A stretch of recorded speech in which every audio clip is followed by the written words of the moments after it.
Hey there, this is going to be a quick review of the MMO Maplestory. Um, the first thing I want to say about Maplestory is it's definitely a first generation MMO. You could tell, even though it's been revamped in 2010 and relaunched from there, you could still see some of the older dynamics going on. And I wouldn't even call it an MMORPG because it feels more like an adventure game with the hack and slash mechanic that goes on during it. Which, more to say about that is that it's very good for kids who are just getting control of their motor skills and where that's going to be a challenge for them.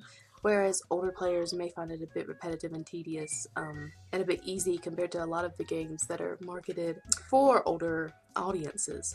The challenges are not going to be quite as epistemic as they are for an RPG made for, an older audience.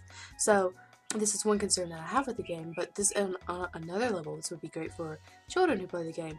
Education-wise, I see a lot of possibilities for this game. I see lesson plans that could be developed for it, just like World of Warcraft has its own wiki of lesson plans. This could happen for Maplestory as well, but probably not as extensively because there's less freedom in the actual game, because I do think that's because it's older. I think for the future, we are going to be moving into seeing more games that are with more user-created content as far as in these MMORPGs. I've been doing it for years, creating my own content for Sims 2. Sims 3 now allows that same kind of flexibility. Once we get online dynamics in a game as customizable as something like The Sims, I feel like things could get a lot better. That's what I felt like I was really missing here, was meaningful customization. Of course, avatar representation in every game is very important for identity issues, especially for children of the age that this seems to be targeting, where you're kind of trying to decide where you're going to be in the world and who you are.